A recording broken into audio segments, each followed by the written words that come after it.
Okay, let's start it.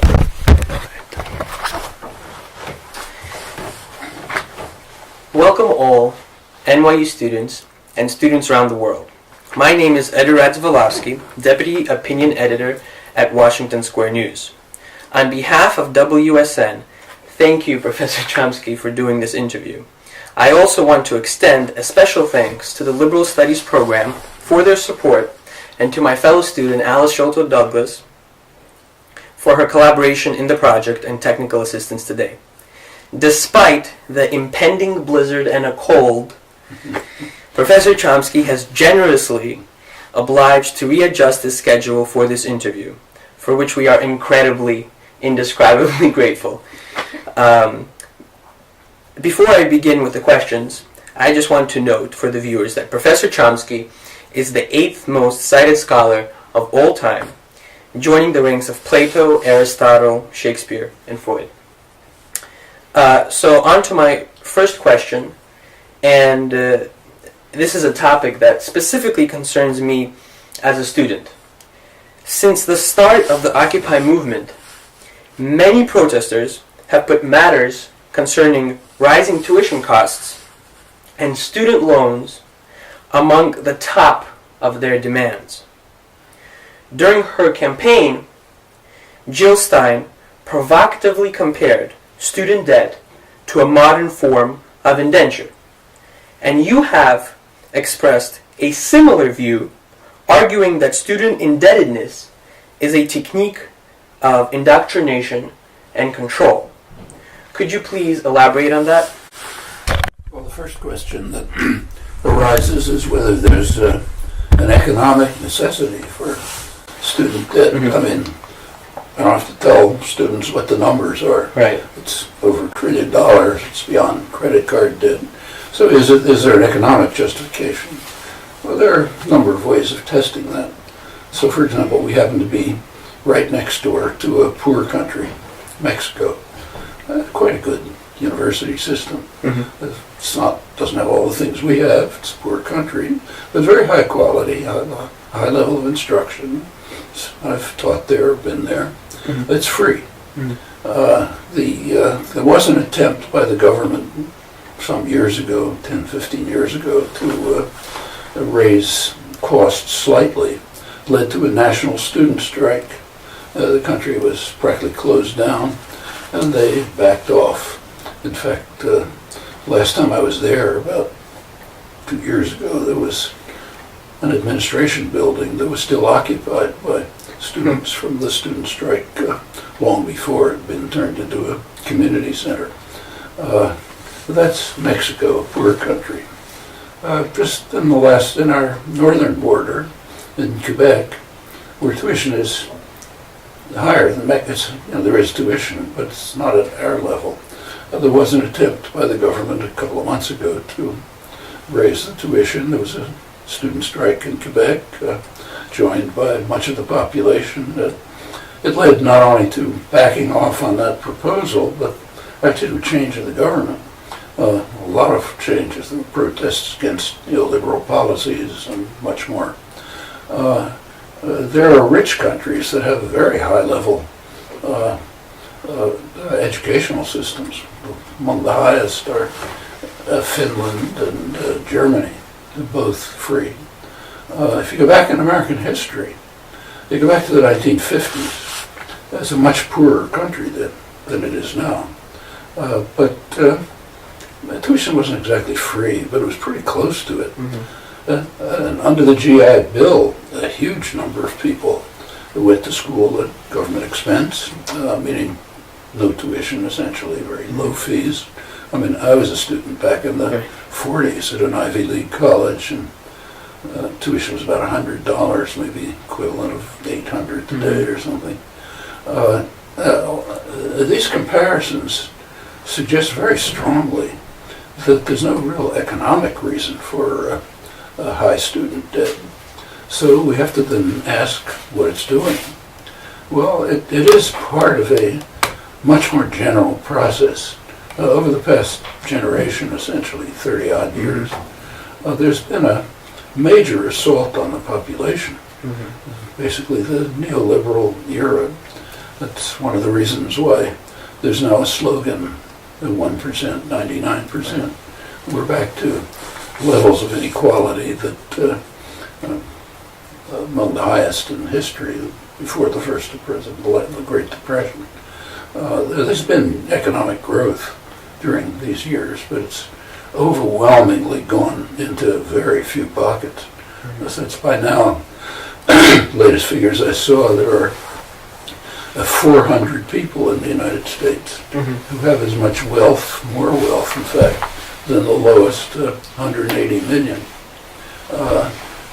Wages and have pretty much grown very slowly, more or less stagnated for most of the population, sometimes declined. While meanwhile there's been enormous wealth going to a tiny percentage of the population. I mean, the 1%, 99% imagery isn't really right. It's more like 1/10 of 1% if you look at the way the graphs actually work. And that's led to lots of consequences. It's not an economic necessity, like it's not happening in comparable countries. And it's having, there are a lot of other effects. So for example, the OECD, the organization of the affluent countries, the so-called developed countries, they just did a study of social justice in 31 OECD countries. The U.S. was 27th, right above Mexico. You have to remember, this is the richest country in the world with enormous advantages that no one else has. And there are other studies of the infant mortality, maternal health, lots of measures.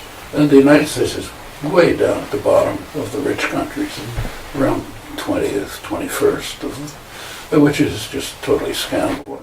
Yes. So what kind of actions should we students, for example, at NYU, pursue? Obviously, we need to organize and create student groups addressing these issues that you have outlined. But what other more specific tactics would you suggest so that we can go beyond merely communicating this message about debt as a form of entrapment and indoctrination and move to demanding substantive change of some sort? You could look at the model of other countries. For example, the ones on our borders, Mexico and Quebec. The protests in Mexico, remember, it was a protest against a small increase in essentially free education. But it swept a large part of the country. In Quebec, it drew in a large part of the population. It was tied to concerns of many other people. It's not just the students who are suffering from this. This attack on the population is much broader.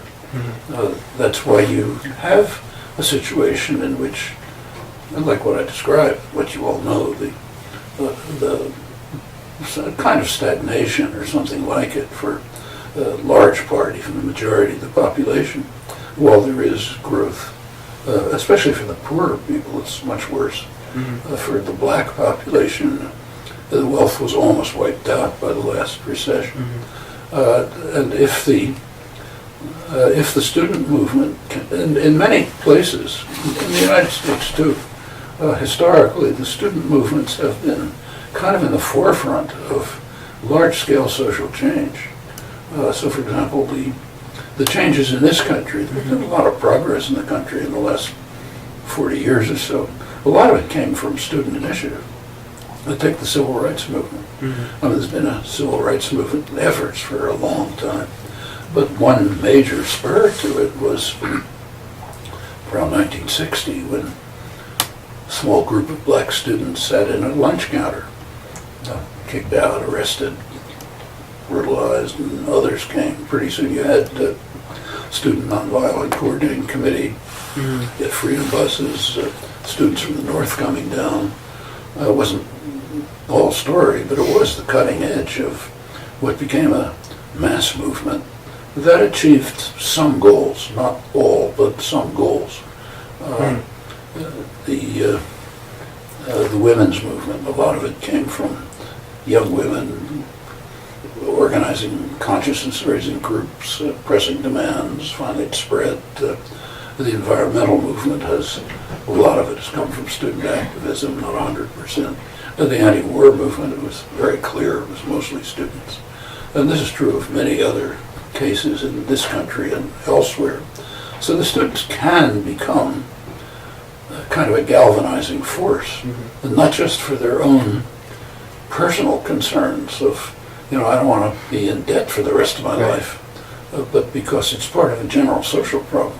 It's part of a general attack, really is an attack on the population. And it should be possible to link up with other sectors that are suffering under the same attack in different ways. What do you make of the increased professionalization and specialization among undergraduate departments in universities? By professionalization, I mean that the curriculums are under more and more pressure to respond to the demands of the market, such as getting a job, etc.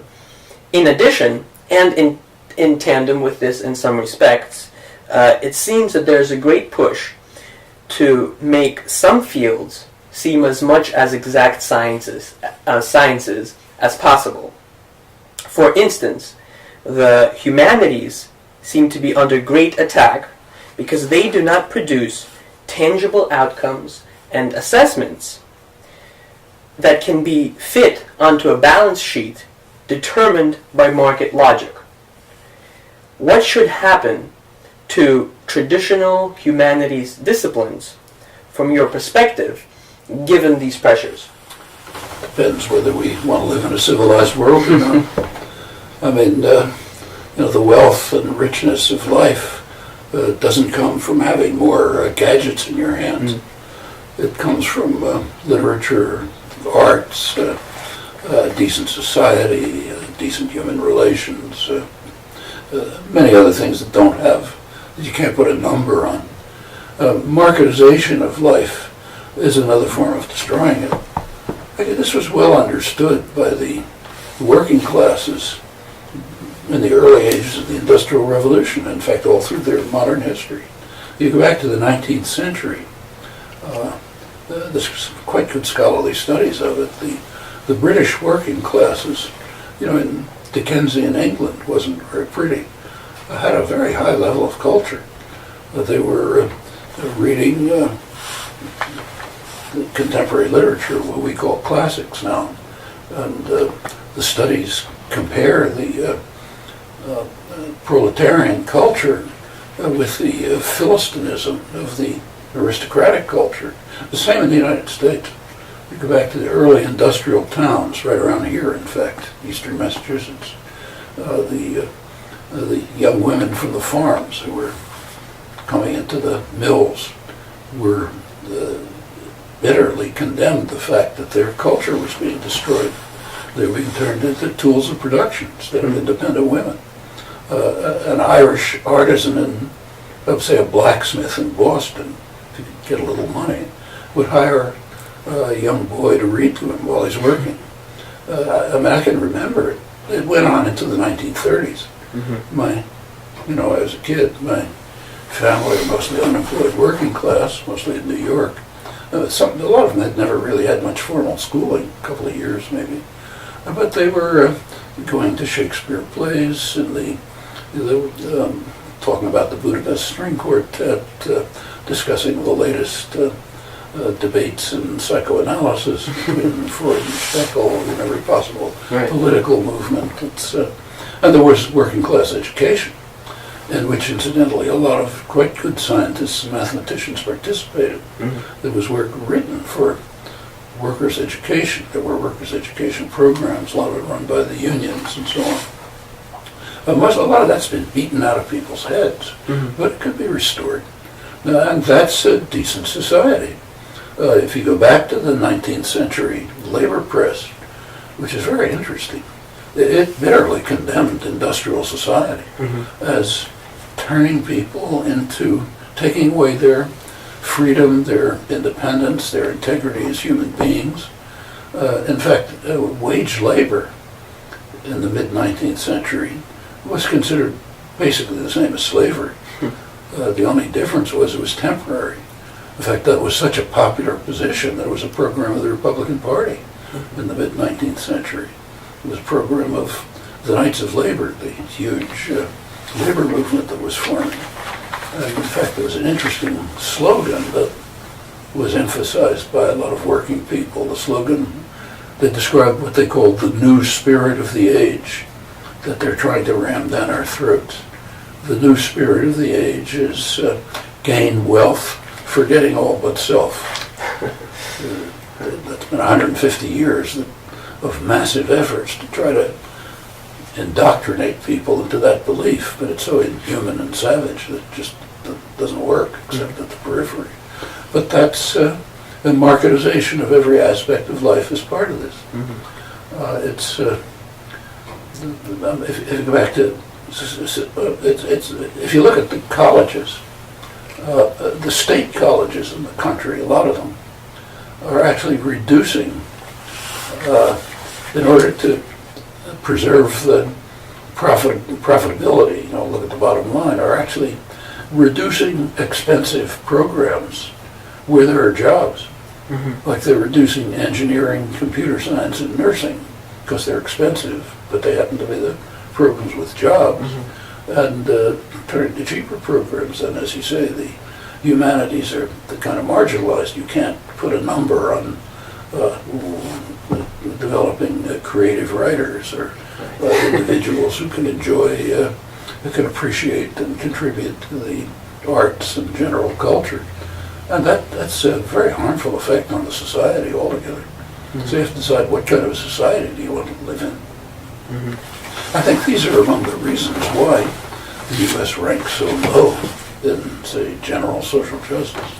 Depends what values you have. And in a recent public forum with Angela Davis, a veteran activist as well, you reiterated one of Martin Luther King Jr.'s most famous statements, that the arc of history is long, but it bends towards justice. And of course, it takes a lot of people to bend that arc down as well. But my question is, what role do universities serve in a just or democratic society? Well, universities ought to be the place where as many people as possible, like say the GI Bill, have the opportunity to develop their creative capacities, their independence, their joy of discovery, their ability to work with each other to achieve desirable social ends that they can figure out. Students are at university, they're really at the freest time of their lives. They're out of parental control. They don't yet have to devote themselves to putting bread on the table. They have a lot of freedom and opportunity, and that's the point of a university. Actually, going back to Mexico, poor country, a couple of years ago, there was a leftist mayor in Mexico City. He actually opened a university in Mexico City, which is not only free, but has open admissions, with support for students who aren't quite up to the academic standards. And it's pretty impressive. I was there, I visited it, talked to students, talked to faculty. That's just what a university ought to be. It ought to be open to, actually, it ought to be open to the community and draw people in, just like workers' education programs did. But these opportunities ought to be available to everyone. But they're at the forefront of creating the opportunities for a decent society in which a sane person ought to want to live. And the point you made about voter apathy, the point you made about that, I think it resonates a lot, especially with students in universities such as NYU. There's not only voter apathy at NYU to vote in general elections, I think there's just apathy about what students can do within their schools to demand some kind of change. For example, NYU is considering its next huge, massive expansion plan. It's called 2031. And of course, tuition is going to keep on rising. But virtually, students are completely not involved in the decision-making process. Faculty as well are not involved very much. So the administration is making moves and it is expanding. And the students sort of feel, well, there's nothing I can do about it. I don't have a voice, therefore there's nothing I can do. Well, it's kind of drilled into our heads from childhood that there's nothing we can do. It's all too big. I think that's one of the reasons for the crazy gun culture in the country. A lot of people feel, look, I got to defend myself somehow from the government, from power or something, so I'll get a gun. It's not my government, like I can't organize with other people and vote. Actually, an interesting reflection of this is the attitude towards taxes. If you do a kind of a thought experiment and imagine a functioning democracy, what would people feel about taxes? Well, April 15th would be a day of celebration. We're getting together to fund the projects that we decided on. What's better than that? Here it's a day of mourning because some alien entity, big thing out there, is hovering over us and it's going to steal our money from us. That's a good indication of how low the conception of democracy is. And it's substantially because it doesn't bring about justice. If you want people to feel a function in a democracy, it's going to have to lead to a just outcome. Before I gotta go. Yes, and Professor Chomsky, thank you very much. Thank you. You have a very tight schedule. You have a cold. Thank you for making this exception. Because of this airline.